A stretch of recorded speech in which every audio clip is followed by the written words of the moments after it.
Our story today is called Day and Night in the Desert, and it's by the editors of Click Magazine, and it's illustrated by Jaime Kim. Now, before we get started, let's recall some information that I know you already know about what do animals need to survive in their habitat. They need air, they need water, they need food, they need shelter. And in order for it to be a good habitat, it has to have all of those things. Now, do you remember last week when we talked about the balance of nature? Like when things in nature are just right for all the plants and the animals, everybody has enough of everything they need in their habitat. That's the balance of nature.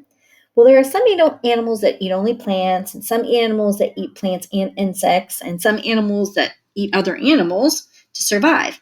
And if too many or not enough of one animal or plant exists in a habitat, it can sometimes hurt the balance of nature. So we're going to talk about the habitat of the desert. And this genre that we're going to read about is an informational text. So it's about real people, animals, places, events. It contains facts, and it uses diagrams and photographs and other illustrations. Now this one has like a mixture. Some of them are drawings or illustrations, and some of them are actual photographs. So we're going to be using the comprehension strategies, asking and answering questions. We're going to be thinking about like the who, what, where, why, when, and how of the story. And we're also going to be using summarizing because that helps us keep track of what we are reading by focusing on those main events or the key details that are going on. So let's go ahead and take a look at Day and Night in the Desert. In late spring, the desert is very hot and dry, but it is full of life. During the cool night, a beautiful saguaro cactus flower blossoms. That's what's in the picture that you see right over here. There it is. I knew I saw it. The saguaro cactus blossoms last only one day in the hot desert sun, but they're oh so pretty. In the morning, painted lady butterflies sip nectar from the wildflowers growing in the sun. Now, let's stop and summarize the key details that we've read so far. So at the beginning, we are paying attention to how the desert is full of life, because that's the very thing that it says. It's full of life. We learned about, what did we learn about desert life so far? We learned about the saguaro cactus blossoms. We learned about butterflies that are sipping nectar. We learned about the wildflowers. So that sounds like it's exactly right, that it's full of life in the desert. Nearby, a hungry lizard watches. It soon snaps up a butterfly and scurries away. Then it rests on a rock warmed by the sun. Lizards have to eat too. All right, so after I read this sentence, I have a question about lizards. What does a lizard eat?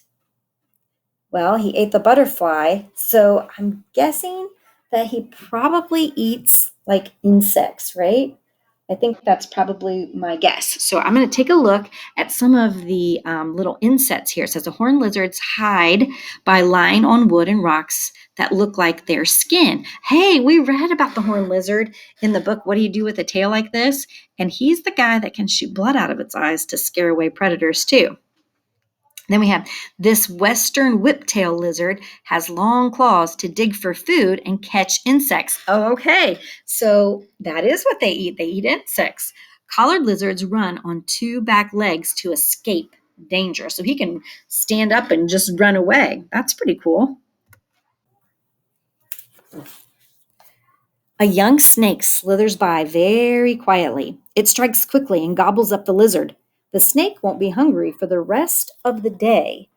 Okay, so now we've learned more about animals in the desert. We should take to summarize information that we've learned. We learned that lizards eat butterflies and other insects. What animal did we learn about on this page? Yeah, this young snake. And what does he eat? The lizard. Oh my goodness. So let's take a look at some of those insects. King snakes like to eat lizards. So, okay. Regal ringneck snakes show their bright undersides to keep enemies away. So the top of it's kind of a dull, like greeny gray color, but the bottom is very brightly colored. Rattlesnakes have sharp teeth. Check out those fangs. Yikes. Most desert animals stay hidden in the shade during the hot afternoon, but at sunset, the desert begins to cool. A roadrunner darts out from behind a barrel cactus. Roadrunners are very quick. The snake is a nice treat. All right. So here's another animal in the desert. Let's take time to summarize the information that we've learned. So we learned that the lizard ate the butterfly, the snake ate the lizard, and now the roadrunner ate the snake. Wow. And I think in one of our alphabet rooms we had the roadrunner as our letter R animal. So here it says roadrunners cannot fly very well, so they run fast instead. That was one of the facts that we learned about them. Roadrunners stay cool during the hot afternoons by standing in the shade, and a barrel cactus is named for its barrel shape. Well, that makes sense. In the evening, a coyote waits in the darkness. It has begun its night of hunting to bring food to its family. It doesn't bother to chase the roadrunner. A roadrunner is very hard to catch. Okay, so when I saw that coyote standing there, and I know that the butterfly was eating from the flowers, drinking from the flowers, and then the lizard ate the butterfly, and then the butterfly got eaten by the lizard, and then the lizard got eaten by the snake, and the snake got eaten by the roadrunner. I was almost certain that the coyote was going to eat that roadrunner. I'm kind of glad that it didn't happen. It says coyotes are clever hunters and can pounce quickly on their prey. A coyote feeds her pup from her mouth. So she has to chew up the food because there's no baby food to buy out there in the desert. So Mama Coyote has to make her own. The coyote looks for a kangaroo rat instead. So I have a question. What is a kangaroo rat? It has both the name of a kangaroo and a rat. Do you have let's kind of look and see if we can find the answer to that question here. It says kangaroo rats move like kangaroos. They jump using their strong back legs. Okay, so it is a kind of a rat, but it moves like a kangaroo. That makes sense. Saguaro cacti can take more than 100 years to grow to their full size. Those are awesome. I saw those when I was in Arizona. All right.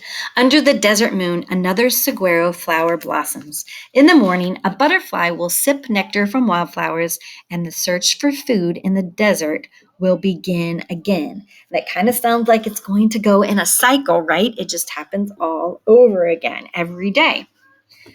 Well, before I let you go, we have to do all of our vocabulary. And we're going to do all the vocabulary from this story today because we have a shortened week. So we have to do I think there's six vocabulary words today. And the first one is sip. In the morning, painted lady butterflies sip nectar from wildflowers growing in the sun. Sip. Sip. To draw something into the mouth. I sip on the straw to drink the water. Sip. All right, so he sipped on the water with a straw. And this painted lady butterfly, if you look so closely at the illustration, she has a little thing right here that she unrolls. It's called a proboscis. And it's like a straw. She uses it to sip the nectar. It's very cool. Painted lady butterflies are the kind of butterflies that we raise here at school in the springtime. All right, looking for our next vocabulary word. There it is, gobbles. It strikes quickly and gobbles up the lizard. Gobbles, a form of the word gobble, to eat quickly and in large chunks. I gobble up my sandwich. I eat it very fast. Gobbles. So gobbles means to eat quickly in large chunks. So it gobbles up the lizard. So it ate it really quick and it didn't do any chewing. It just ate it in a great big chunk. All right, our next word, there it is. It's the word barrel. Barrel. Barrel, a large round wooden container with curved sides. That barrel holds water. It is a large container. Okay, so the barrel cactus get its name from their shape. So it is kind of shaped like a barrel, right? A barrel. All right, next word is darts, and it says a roadrunner darts out from behind the barrel cactus. Darts. Darts. A form of the word dart, to move suddenly and quickly. The goldfish darts out of the water. It moves suddenly, it moves quickly. Darts. Okay, darts means to move suddenly and quickly. So a roadrunner darts, it moves suddenly and quickly from behind the barrel cactus. We've got to find a couple more here, and there's the word bother. It doesn't bother to chase the roadrunner. Bother. Bother. To take the trouble to do something. Do not bother to clean the kitchen. I already cleaned it. Bother. So bother means to take the trouble to do something. He doesn't even bother. He doesn't take the time to mess with that roadrunner because he knows that roadrunner is too fast to catch. So he doesn't even bother with it. And the last one will be the word search. And it says, in the morning, a butterfly will sip nectar from wildflowers, and the search for food in the desert will begin again. Search. Search. The act of looking for. Jamie has to search for her shoes. She can't find them. Search. So search is the act of looking for something. So that means to look for and all the animals will be looking for food again tomorrow in the desert. All right, I will be sure to include your discussion starters so that you can talk about this desert habitat with your big person.